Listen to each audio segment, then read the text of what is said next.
Тусем, всем салам. Мы сегодня находимся в лагере Хавал на базе отдыха Сурские Зори. И здесь мы встретились с научным сотрудником Института языкознания Российской академии наук, со старшим научным сотрудником Высшей школы экономики, кандидатом филологических наук Александром Савельевым. Александр, долгие годы ты занимаешься изучением, собственно, чувашского языка, его исторического пути, исторического развития. И можешь рассказать вкратце и так, чтобы каждый чуваш смог понять, откуда происходит его родной язык, откуда появился чувашский язык. Действительно ли это самый древний тюркский язык, как везде говорят, или его судьба немного иная? Ну, первое, что нужно знать о чувашском языке, это то, что чувашский язык является тюркским языком, да, то есть это значит, что он входит в тюркскую языковую семью. Что это означает, когда мы говорим, что чувашский язык входит в тюркскую языковую семью? И вообще, что такое тюркская языковая семья? Это означает, что в глубокой древности существовал некоторый праязык, мы называем его пратюркским, от которого произошли многие современные языки, вот так называемые тюркские языки. И, соответственно, чувашский язык является одним из таких языков. При этом чувашский язык – это самый своеобразный, самый особенный тюркский язык, в то время как все остальные тюркские языки входят в так называемую общетюркскую ветвь. Чувашский язык является единственным живым представителем булгарской ветви тюркских языков. То есть на самом базовом уровне у нас все тюркские языки делятся на общетюркские, скажем так, иногда называют стандартно тюркскими, и на булгарские. Вот среди всех булгарских диалектов средневековых только предок чувашского сохранился, да, вот в современном чувашском языке.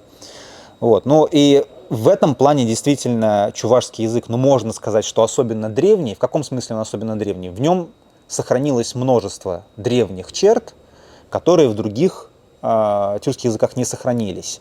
Но при этом мы не можем все-таки вот в строгом смысле говорить о том, что какие-то языки более древние, другие менее древние, потому что, с другой стороны, ну а какие-то черты протюркского языка не в других тюркских языках сохранились, в чувашском не сохранились.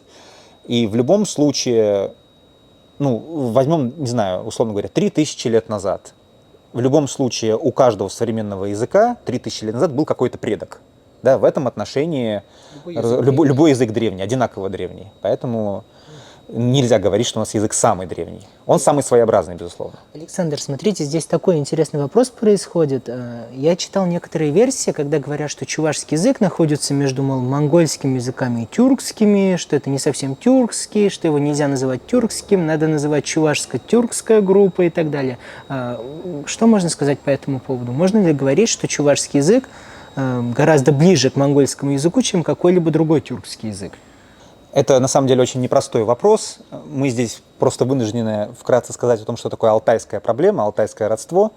Да, то есть, что такое алтайское родство? Это гипотеза о том, что на очень древнем уровне являются генетически связанными, то есть родственными, языки следующих современных семей.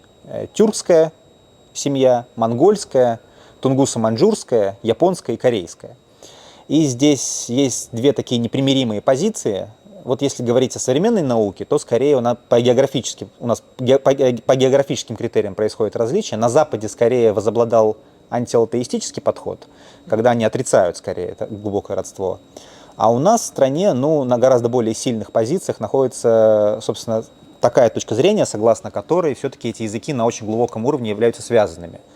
Но вот, правда, в последние десятилетия несколько удалось отстоять алтайскую позицию, проалтайскую позицию на Западе, она больше признания получает, в том числе в Европе, например. Вот.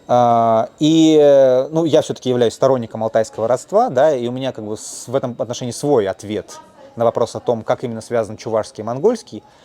Но, безусловно, у нас, вот, если мы принимаем алтайское родство, мы, значит, реконструируем проалтайский язык, общий предок, в частности, тюркских и монгольских языков. Да, и вот в этом отношении, конечно, чувашский язык, он сохранил ряд таких особо архаичных, особо древних черт, которые сохранились и в монгольских. И этим обусловлено это сходство. Вот. Есть, конечно, антиалтаистическая позиция, которая просто предполагает, что из древних булгарских диалектов были заимствованы слова в монгольские, и вот поэтому эти языки похожи. Вот.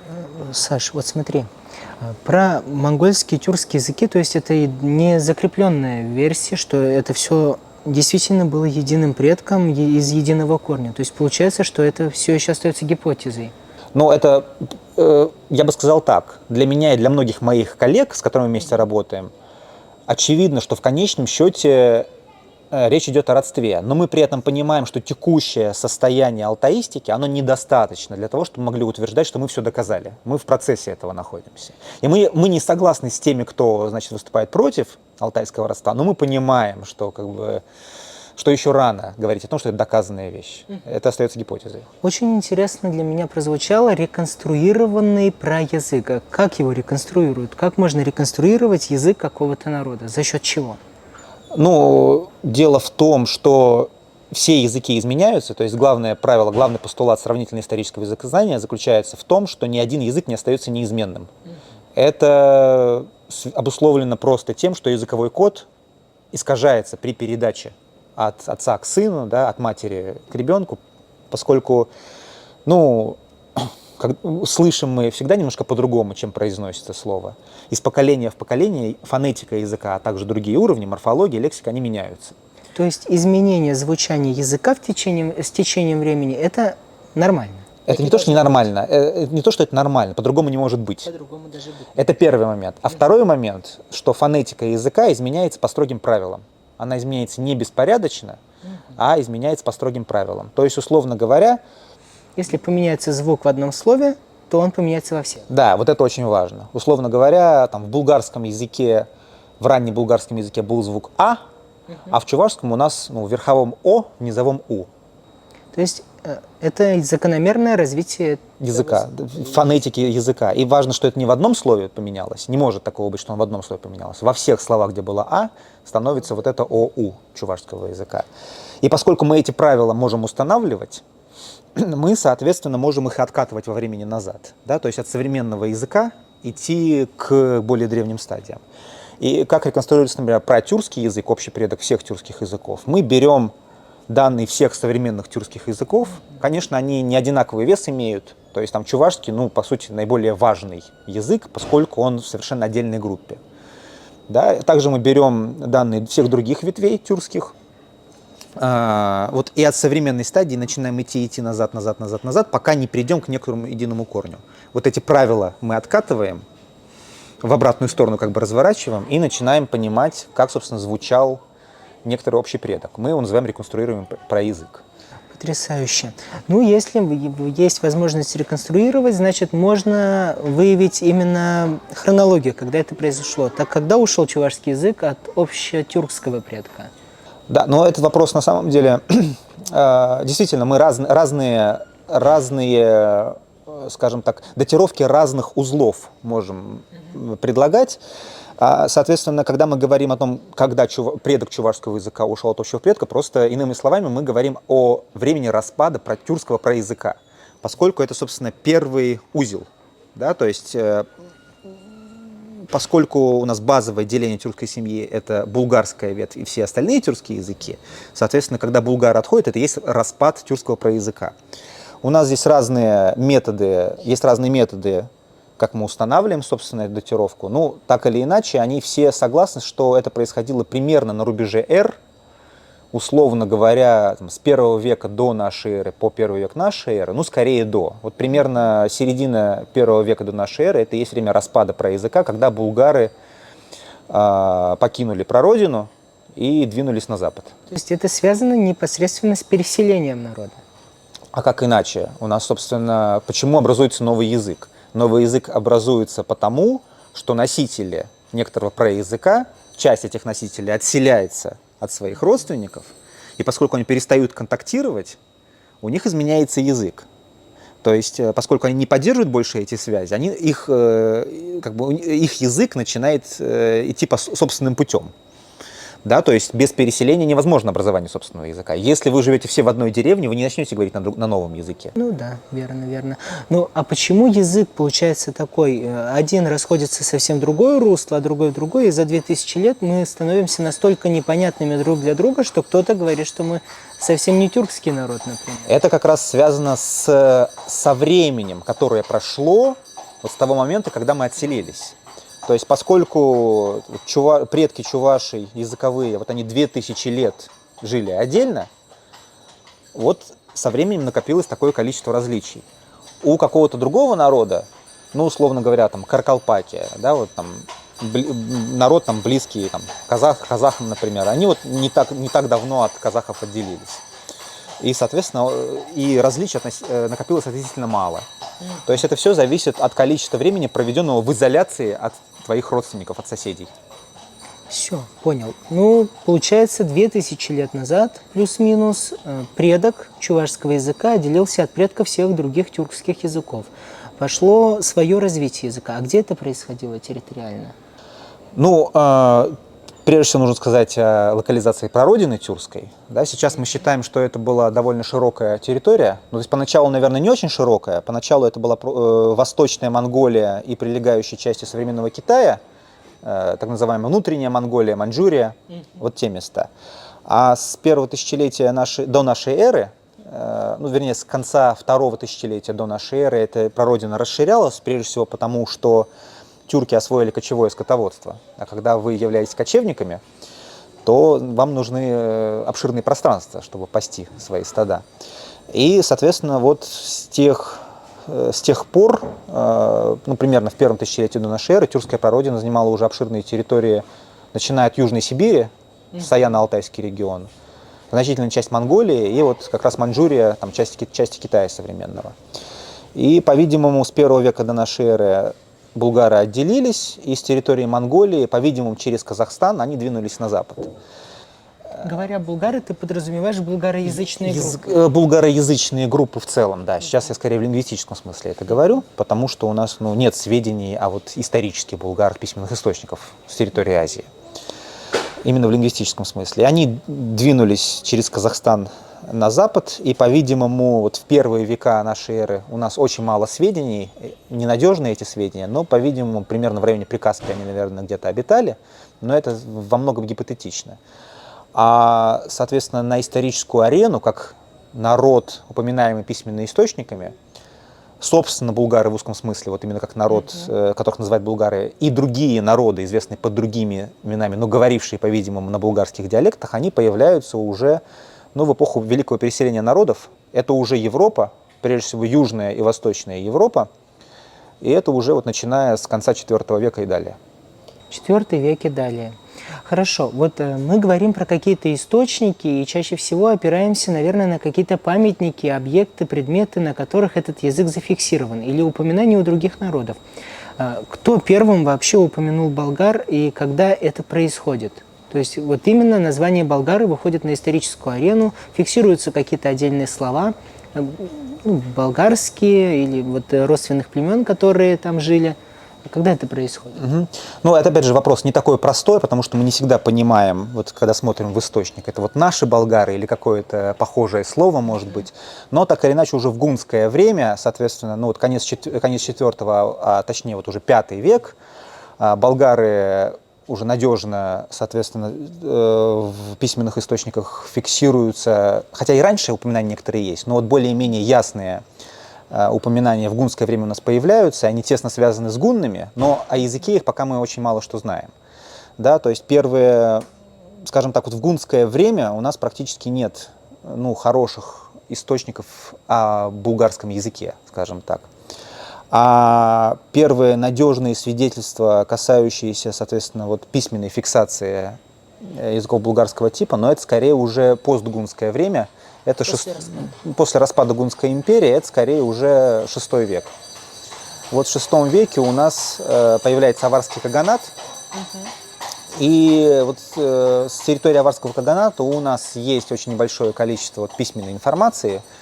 В частности, есть так называемая надпись из склада Над Сент-Миклош с аварской территории, которая написана греческими буквами, и, по-видимому, она должна читаться по-булгарски, то есть при посредстве современного чувашского языка она может быть написана. У нас есть, конечно, какие-то отдельные слова с территории Хазарского каганата, опять же, во второй половине уже первого тысячелетия нашей эры. Ну и потом с территории Волжской Булгарии какие-то письменные свидетельства тоже существуют. Вот. Но, то есть, действительно, у нас разные источники могут упоминать и булгар, и каких-то других какие-то другие народы, которые предположительно были булгарами, но очень часто мы ничего не знаем о языках этих групп. То есть нас, конечно, вот меня как лингвиста, конечно, больше всего интересуют именно те моменты, когда мы видим именно слова, выглядящие по-булгарски, а не сами исторические упоминания. Различные территории. Это и Восточная Европа, и чуть дальше, и Южная Европа, и Северный Кавказ, и вот эти территории, вот Прикаспие, вот эти, получается, это южнорусские степи, да, какие-то у нас. Но если мы говорим о такой ядерной территории булгароязычных племен в первом тысячелетии нашей эры, то это что такое? Это прежде всего Северный Кавказ, причерноморские степи, и далее вот по зоне степей идем на запад вплоть до Венгрии, где вот эта Великая Евразийская степь заканчивается, да? То есть так называемая бывшая римская провинция Паннония, Карпатский бассейн. Дальше заходим на Балканы, там Болгария и смежные территории, вот Южная Европа именно что.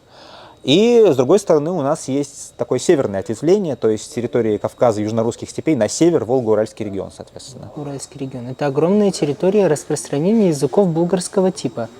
А млетерес вообще булгарского или булгарского? Ну и так, я по настроению говорю по-разному. А известно что-нибудь по этимологии вообще слова «булгар»? Что-то мы можем сказать по этому? Ну, это вот сложный вопрос, поскольку этнонимы, в принципе, они имеют форму, но не имеют значения. Мы же не знаем, что это значит. Соответственно, мы связывать можем с чем угодно, с похожими словами. То есть, есть старая точка зрения, что это вот булга, глагол, собственно, там, полга, как бы, да, это смешиваться. Смешанный народ. Может быть такое? В принципе, может быть. Надежно мы сказать, что это было именно так можем? Не можем, да. Когда мы говорим об этнонимах, в принципе, достоверное сказать бывает, мало что можно сказать достоверного.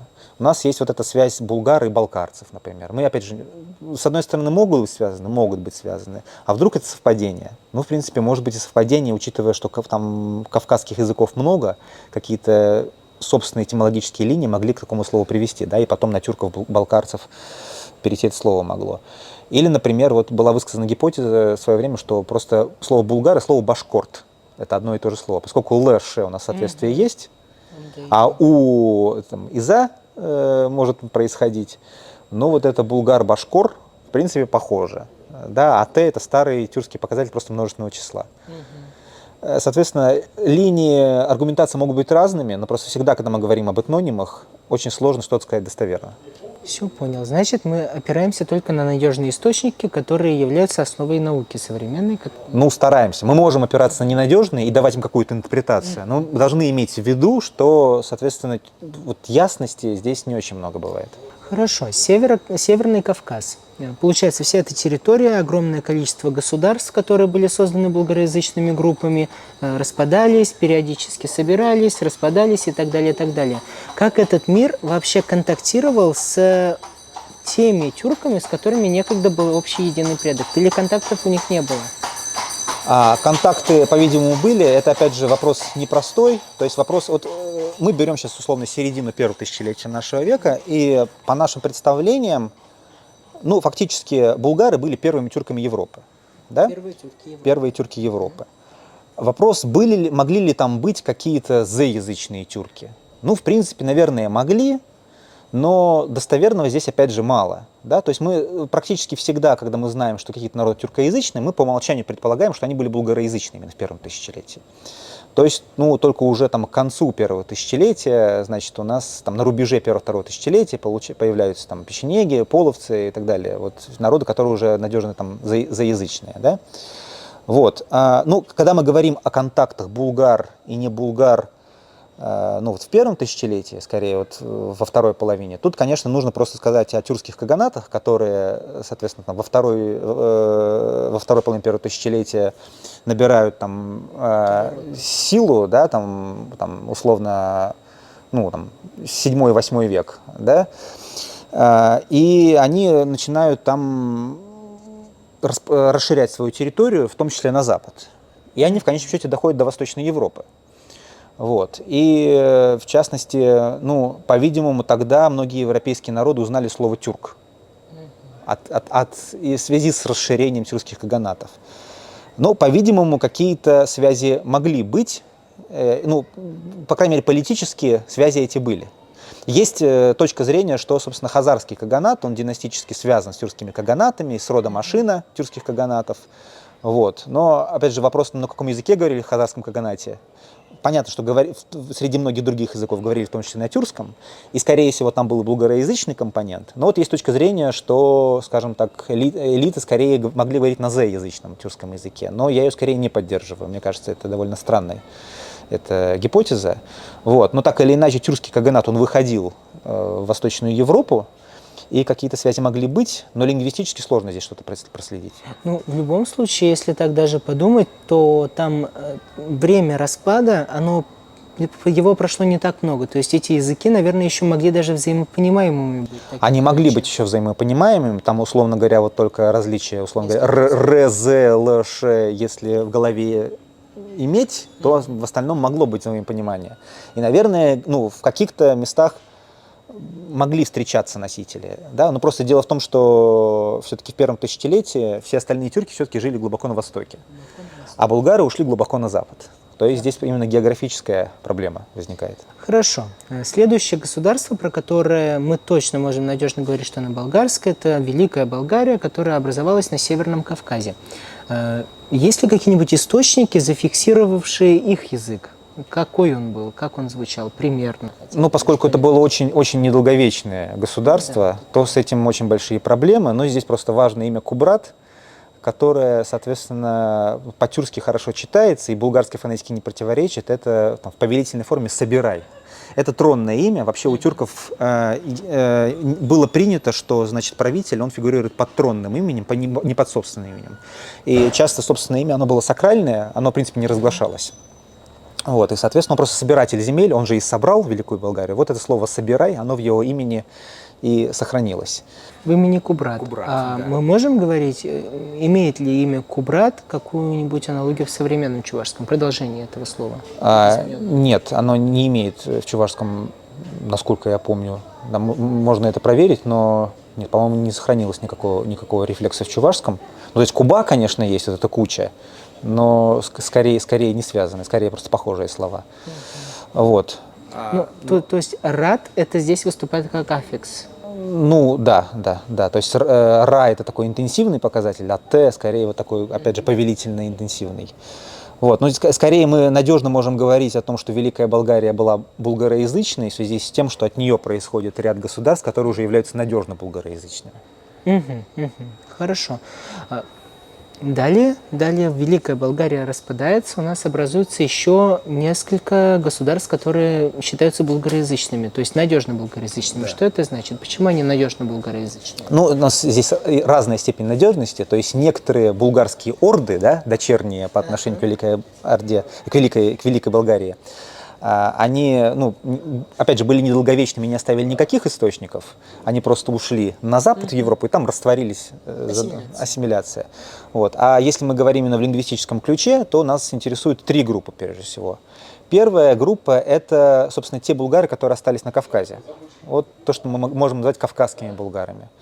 От них у нас нету, по-видимому, письменных источников, но у нас есть кавказские языки. То есть это северокавказские языки и индоевропейский язык осетинский, иранский язык, который тоже на Кавказе. Да? И вот судя по заимствованной лексике в этих языках, мы можем предполагать, что они контактировали с булгарами. А где они с кем они могли контактировать? Вот с какими-то кавказскими булгарами, видимо. То есть у нас в дагестанских языках, в нахских языках, там, в чеченском, например, в осетинском языке есть заимствования из булгарских. Да?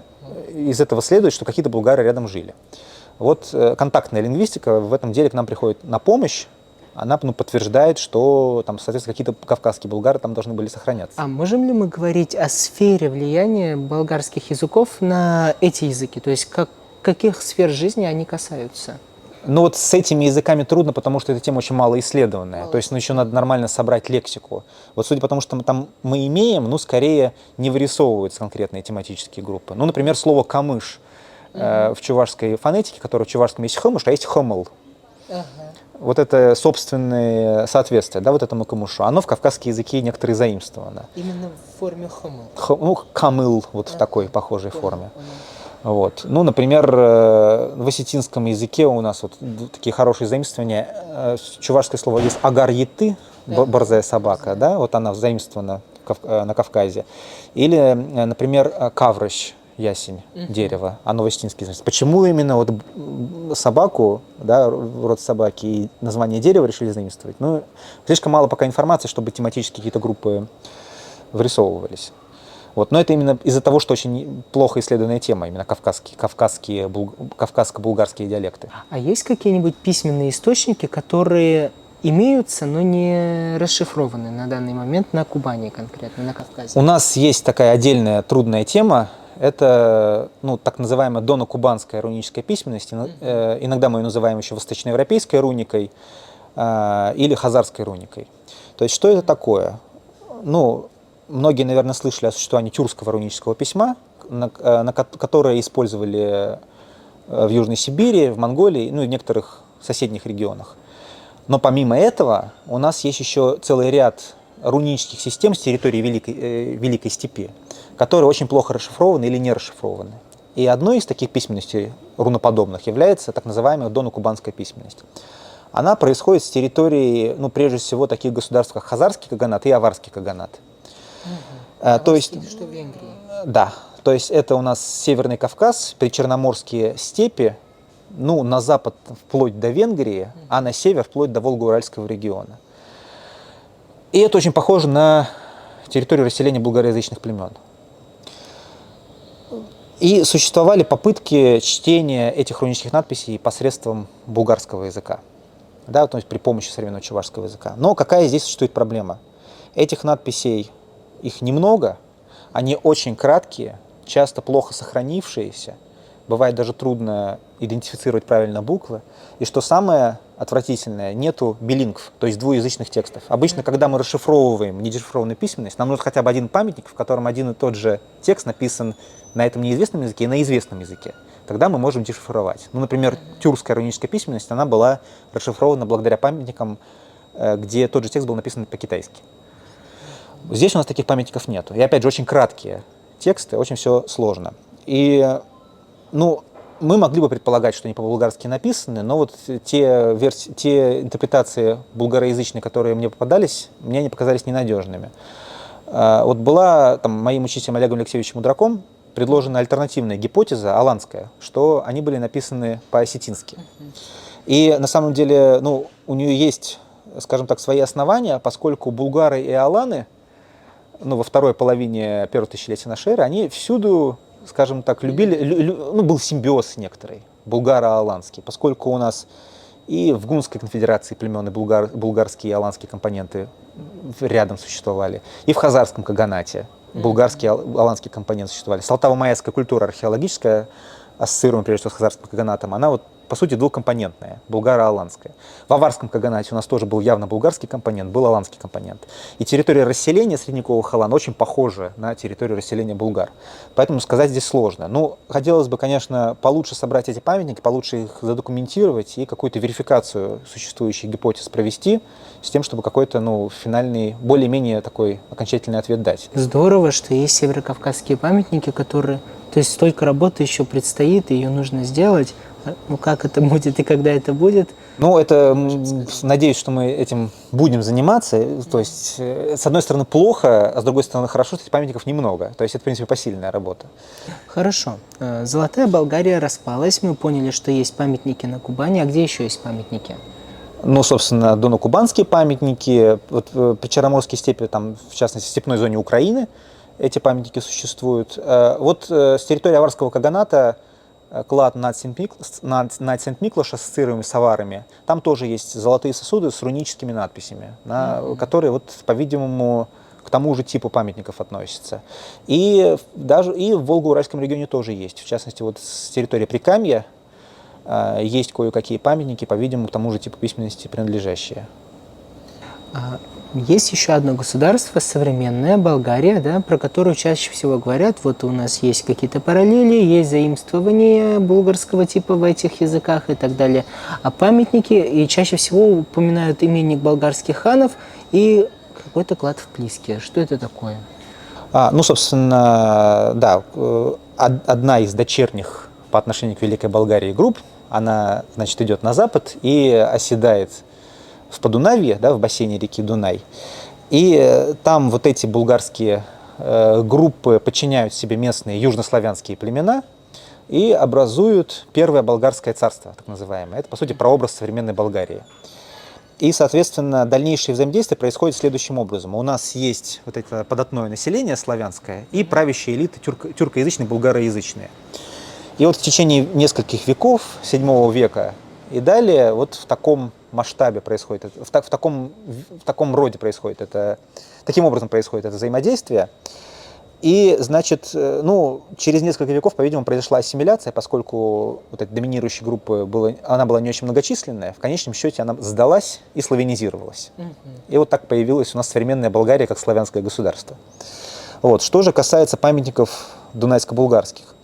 Ну, здесь, опять же, мы привыкли, может быть, слишком большое значение уделять письменным памятникам, в то время как, например, данные контактной лингвистики часто бывают гораздо более показательными и важными. Контактная лингвистика – это заимствование, да, то есть у нас, ну, в южнославянских диалектах немало заимствований из тюркского языка булгарского типа, в частности, вот в болгарском и в церковнославянском, который основан на разговорных южнославянских диалектах. И они, безусловно, говорят о том, что, соответственно, вот там существовал какой-то булгарский диалект, который, собственно, занимал, по-видимому, доминирующую позицию, поскольку там, ну, слова, связанные скорее вот с элитным положением этого языка, часто типа сан, откуда сановник, например, да, там, ну и так далее. Вот. То есть контактная лингвистика у нас здесь очень важна. Что касается письменных памятников, ну, действительно, у нас есть очень небольшой, там, у нас есть, конечно, эпиграфика. Ну, например, у нас есть Мадарский всадник, это такой на скале, значит, эпиграфический памятник, и там надпись греческими буквами.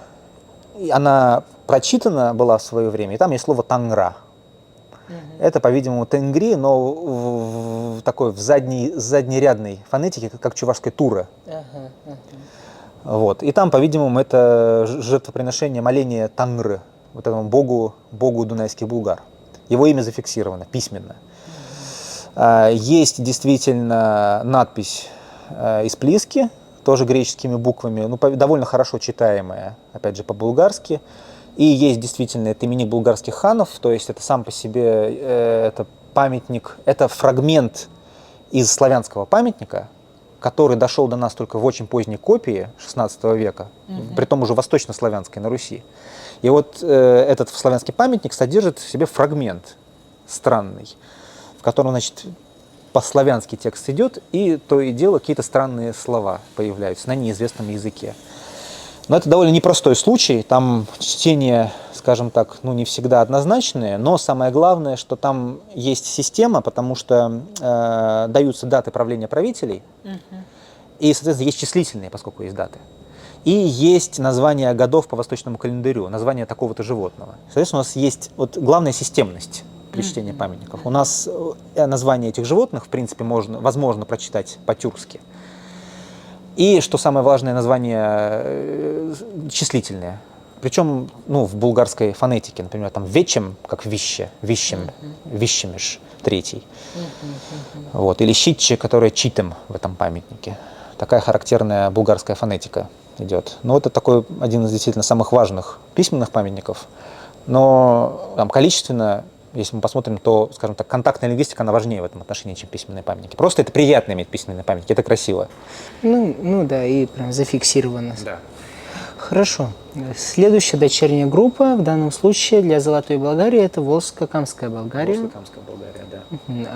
Ну, здесь по памятникам, насколько я понимаю, все очень сложно. Их очень много. Ну, не очень. А есть ли какие-нибудь памятники до монгольского периода письменного? Ну, с домонгольским периодом, опять же, у нас сложно. То есть, опять же, здесь скорее контактная лингвистика и общие исторические соображения, они важнее письменных памятников.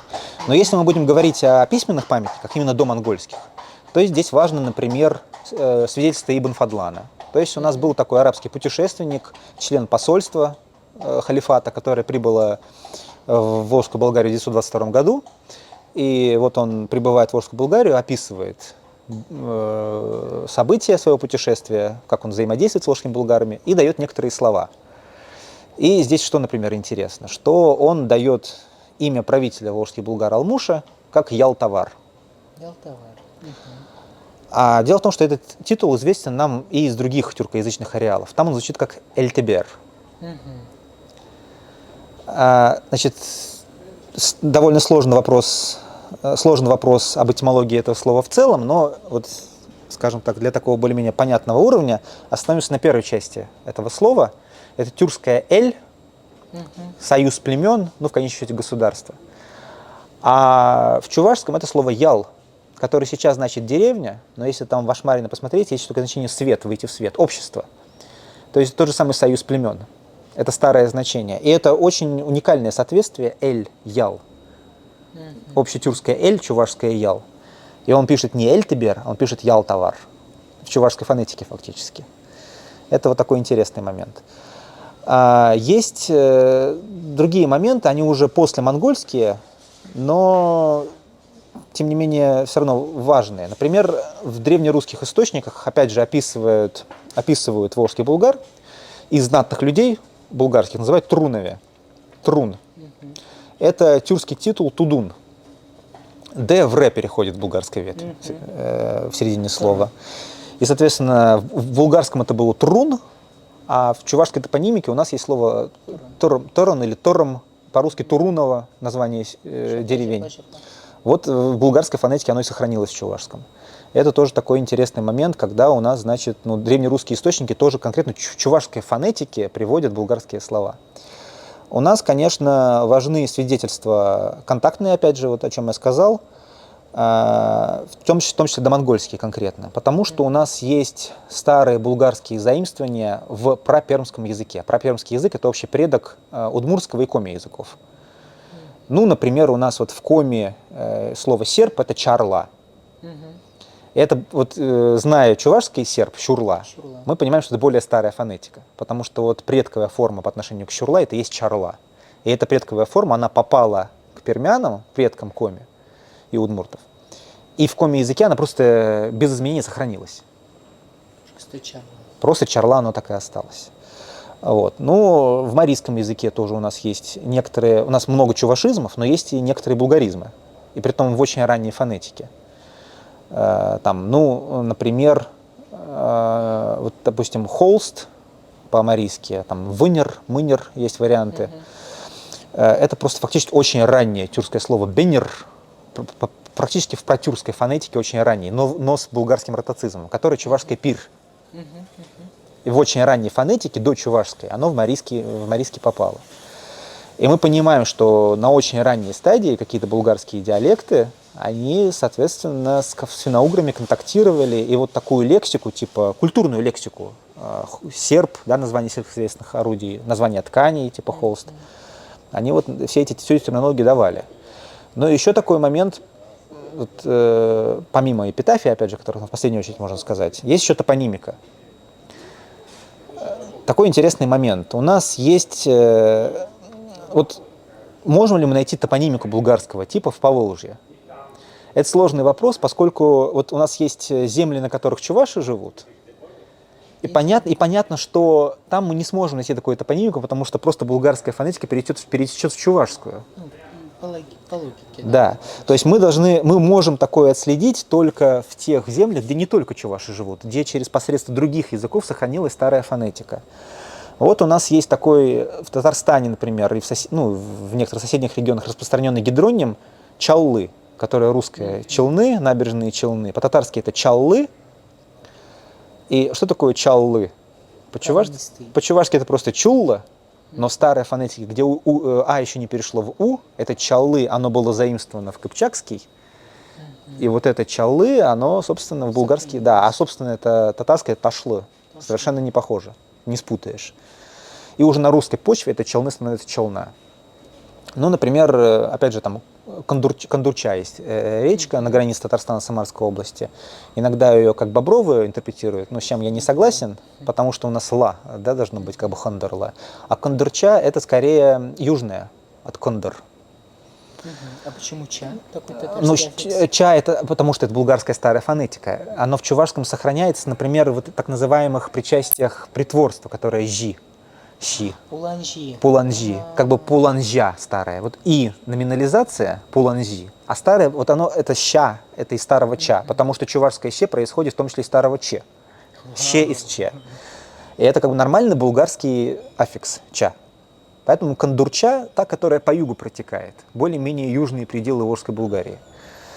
Вот. Ну и такие случаи там еще есть, но вот эта гидронимика булгарского типа, это тоже такой важный на самом деле фактор, что на территории Татарстана жил народ, говоривший на языке близком к чувашскому. Потому что это именно чувашская фонетика, когда, значит, каменистые речки называют чаллы, а не ташлы.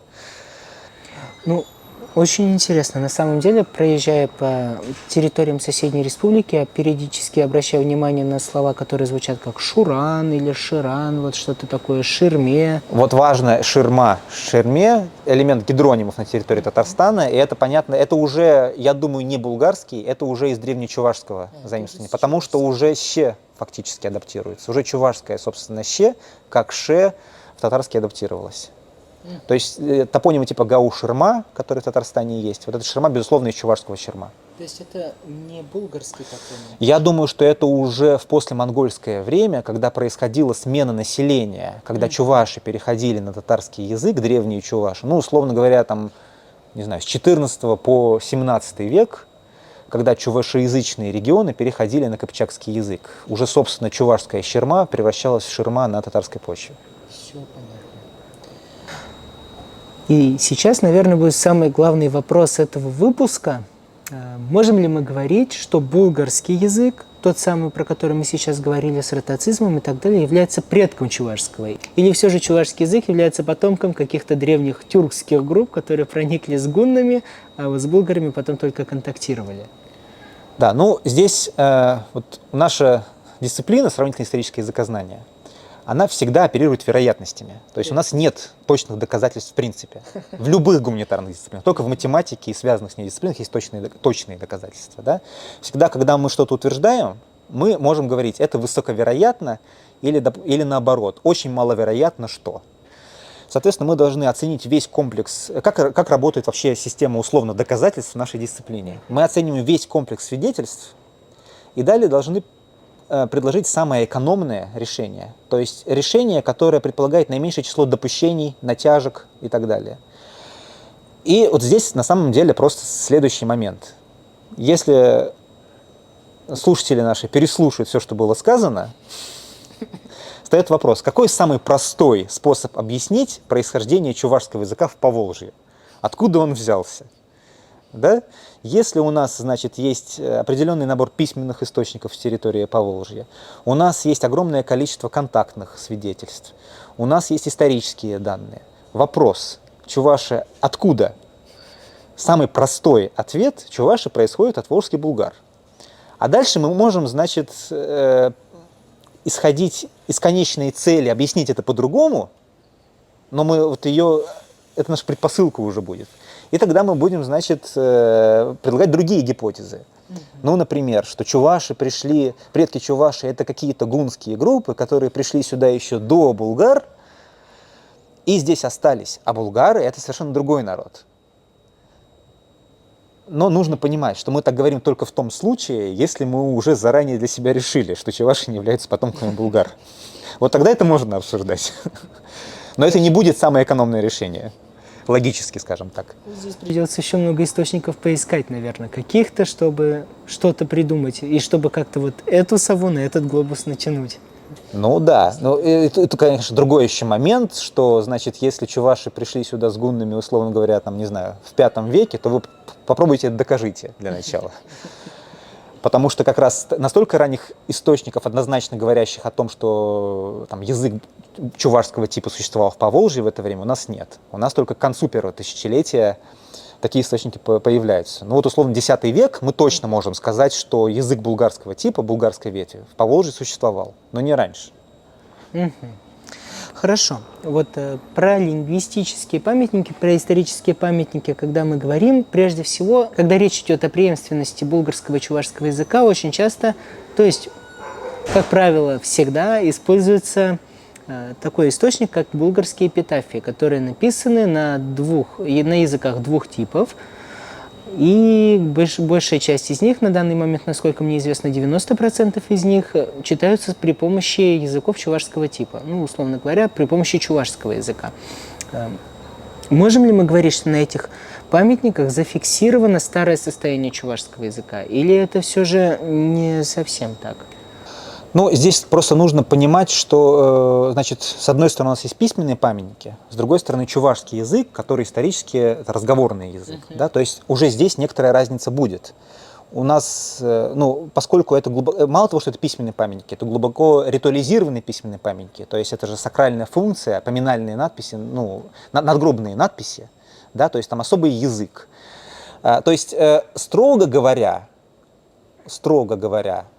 мы не можем сказать, что чувашский язык восходит к языку эпитафии, но ни один язык не восходит к языку эпитафии, потому что это совершенно особый сакральный язык.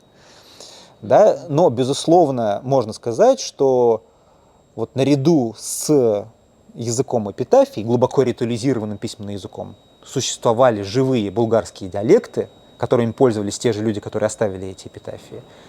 И к определенным диалектам вот этим булгарским, которые в Поволжье бытовали, восходит чувашский язык. Может ли быть такое, например, я читал подобную версию в исследованиях соседних регионов, например, что языком общения в народе являлся язык другого типа, а в ритуалах, в ритуализированных памятниках как раз-таки писался на каком древнем языке предков или на языке, который знал мастер, который этот памятник устанавливал. Если так подумать, сегодня на кладбищах мы можем увидеть подобные примеры, что памятники подписываются на русском языке, при этом народ говорит на чувашском, например. Но опять же, эта точка зрения, вопрос, насколько она исходит из конечной цели, объяснить все наиболее экономным путем. Или же она исходит из каких-то других предпосылок. Ну, потому что очень трудно представить какой-то правдоподобный сценарий, когда у нас, значит, некий язык используется только не знаю, в качестве языка надгробных надписей, а с чего мы делаем вывод, что, значит, на чем основана точка зрения, что в качестве живого разговорного языка этот язык не существовал. Это первый момент. Второй момент, как это вообще соотносится с тем, например, что у нас вся эта традиция, она появляется только глубоко в послемонгольское время, да, то есть только после нашествия монгол, и в связи с изменением демографической ситуации традиция приходит в Поволжье. И дальше у нас, значит, у нас просто есть конкретные примеры, когда у нас эпитафия отцу написана по-булгарски, а эпитафия сыну уже на язычном тюркском языке. И это просто характерный пример, который подтверждает, что просто происходила смена языка. То есть вот эта традиция, которая пришла в Поволжье, она сначала зафиксировала булгарский как язык, который еще бытовал в этом регионе, и потом дальше происходит следующее. Булгарская письменная традиция вымирает, а язычная продолжает существовать. И в конечном счете перетекает в старо-татарскую письменную традицию, да, можно так сказать. Ну и третий момент, опять же, я подчеркиваю, что письменные источники не являются ключевым свидетельством, когда мы реконструируем лингвистическую историю. Ну то есть, хорошо, был некий язык, который использовался только как язык надгробных надписей, а кроме того, как язык, который не бытовал в живом общении, но все финно-угорские языки вокруг, из него заимствовали слова, кучу. Как это может быть, непонятно. Хорошо. Если мы говорим о преемственности булгарского и чувашского языка, на какие свидетельства сейчас мы можем смело опираться, если исключить из них эпитафии, ну и, допустим, вот некоторые заимствования? Что у нас еще остается? О чем мы можем еще говорить? Ну, в смысле, у нас свидетельства языковые, это и есть письменные свидетельства, есть контактная лингвистика, у нас 3 вида свидетельств вообще. Вот, да, у нас 3 вида свидетельств. Первое – это письменные источники, то есть у нас есть средневековые письменные источники, написанные на языке булгарского типа, которые, как правило, могут быть прочитаны при помощи современного чувашского языка. Но это не приоритетный источник. Оно не приоритетно именно потому, что их мало очень. Именно потому, что их очень мало количественно, лексики зафиксированные там мало, это не приоритетно. Гораздо более приоритетным является контактная лексика, то есть заимствование. Вот, десятки заимствований в пермских языках старые, в марийском языке. Конечно, из древнечувашского их больше, но и старые волжско-булгарские тоже есть. Это более важный источник. И, наконец, третий источник – это сугубо теоретическая сравнительно-историческая фонетика, поскольку у нас есть чувашский язык и есть все остальные тюркские языки. И мы можем откатывать фонетику чувашского языка назад вглубь веков. Мы понимаем, как сугубо, вот если бы у нас не было письменных источников, если бы у нас не было контактной лексики, контактной лингвистики как источника, как заимствования, да, как источника, у нас, допустим, у нас только чувашский язык. Но мы сравниваем его с другими тюркскими языками. И мы должны понимать, чем дальше вглубь истории мы откатываемся, тем ближе эти языки становятся. Да, чем ближе они к протюркскому. И вот примерно на полпути, условно говоря, 1000 лет назад, мы представляем, как чувашская фонетика должна была выглядеть. Нечто среднее между протюркским языком и современным чувашским. И дальше мы понимаем, что вот то состояние, в котором она умозрительным путем пришла бы, это примерно тот же самый язык, который мы знаем как язык источник заимствований, как язык эпитафии и так далее. Вот внутри таких основных источников. Саш, вот мы всегда говорим, да, что у нас существует булгарская группа тюркских языков, да, вот это наша, собственно, единственный живой представитель, современный чувашский язык. Но недавно в некоторых источниках мне удалось увидеть такое редкое явление, наверное, как булгаро-кыпчакская группа. А существует вообще такое понятие булгаро-кыпчакская группа? Ну, скажем так, это на самом деле довольно старое понятие, оно там уже в середине 20 века использовалось. И, ну, скорее можно сказать, что оно политически было обусловлено внедрение этого понятия в лингвистику, но сейчас оно является устаревшим фактически, вот в мировой лингвистической науке. Сейчас мы скорее говорим о поволжско-кыпчакских языках, вот, ну, основной термин. В западной лингвистике иногда называют их северно-кыпчакскими, иногда урало-кыпчакскими. Да, но основной термин — это поволжско-кыпчакские языки.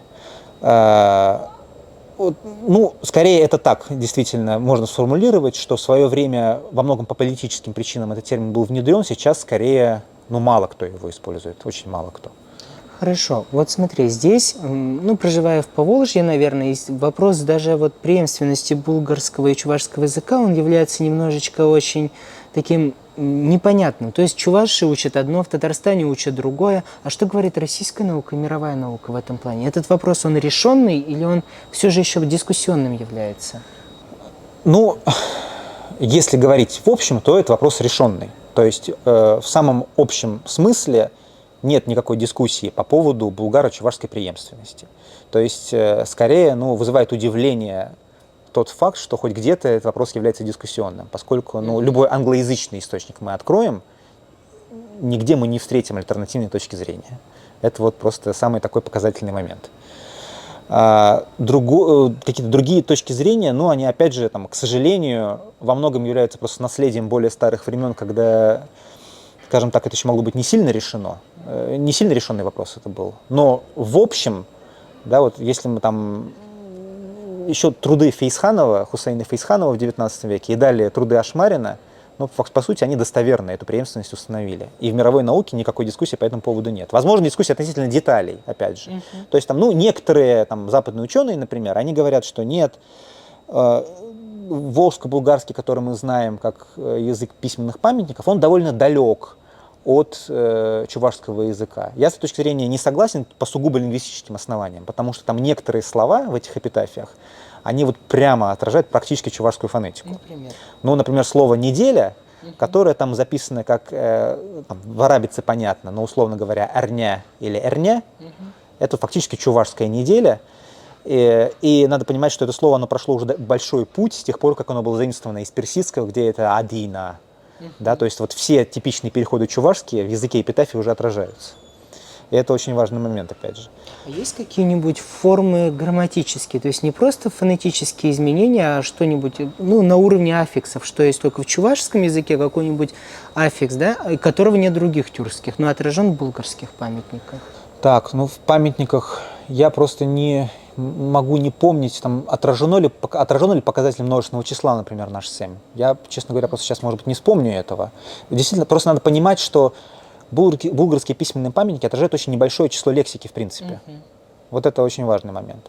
Но просто нужно понимать, что, ну, там, основная лексика, которая там есть, это числительные, которые, слава богу, в чувашском очень отличны от остальных тюркских языков. Всякая вот эта саккар, секиз, да, тохор, тугус и тому подобное, щер, юз, сотня. все такие слова, они хорошо различаются, они в эпитафиях этих сохраняются. А также родственные термины типа «кыз», которое «хер», оно тоже в этих эпитафиях встречается. И это самое важное. Но с морфологией я вот просто, честно говоря, не припомню, какие-то морфологические показатели встречаются. Насколько я помню, был один памятник, я вот боюсь говорить о достоверности, там говорится о том, что человек утонул в реке Черемшан, и там, по-моему, говорится Шивра Пуца или Шива Кайза, что-то вот как будто бы... Шив должно быть там Кайза, слово, да. что-то такое, я помню. Именно деепричастие. Деепричастие «са», по-моему, там есть деепричастие. Потому что у меня в памяти это всплывает, но я точно не помню, где я это... Но у меня есть, в 93-м году немецкий ученый Марсель Эрдал издал по-немецки книжку, соответственно, по волжско-булгарским эпитафиям. В конце приводится просто список слов, которые в волжско-булгарских эпитафиях именно на волжско-булгарском языке. Вот он есть, он небольшой очень, этот список. Там буквально он 1,5 страницы занимает. Даже на 2 страницах размещен, но фактически 1 страницу занимает. Этих слов очень немного. Там просто можно найти в интернете там, PDF-копию и посмотреть, какие слова в эпитафиях отражены. Хорошо. Ну вот и по поводу булгарского языка, наверное, будет еще один вопрос. Чувашский язык.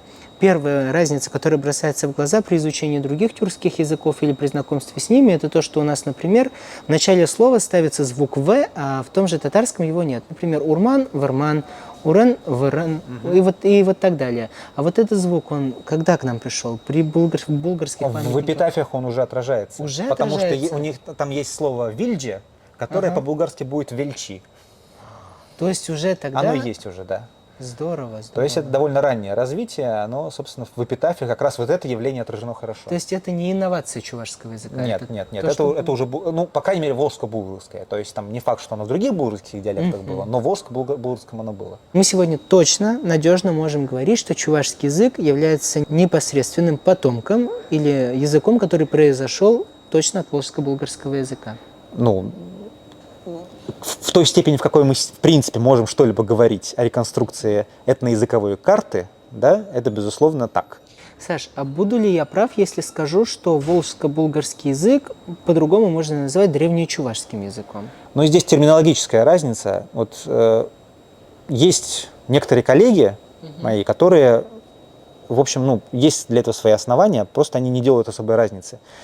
Ну, например, вот мой учитель Олег Алексеевич Мудрак, он прямым образом пишет, что у нас есть, значит, 3 стадии булгарского языка. Древнебулгарский, это, вот, скажем, первое тысячелетие, среднебулгарский, это волжско-булгарский, и новобулгарский, или чувашский. Он просто называет чувашский язык новобулгарским. Ну, просто для простоты терминологии он это использует. Я несколько, там, в некоторой степени свою классификацию терминов здесь использую. Я, скажем так, ну, начинаю использовать слово «чувашский» только с того времени, когда слово «чуваш» у нас появляется в источниках. Да, соответственно, поскольку это уже послемонгольское время, я зарезервировал термин древнечувашский за предком чувашского языка, на котором говорили в 14-м, ну, условно, в 14-16 веках, в 13-16 веках, вот так скажем так. Поэтому я предпочитаю говорить волжско-булгарский как домонгольский и вот немножко заходящий в послемонгольскую эпоху язык эпитафий. А, собственно, разговорный предок чувашского языка 14-16 веков – это древнечувашский, ну, в моей терминологии, скажем так.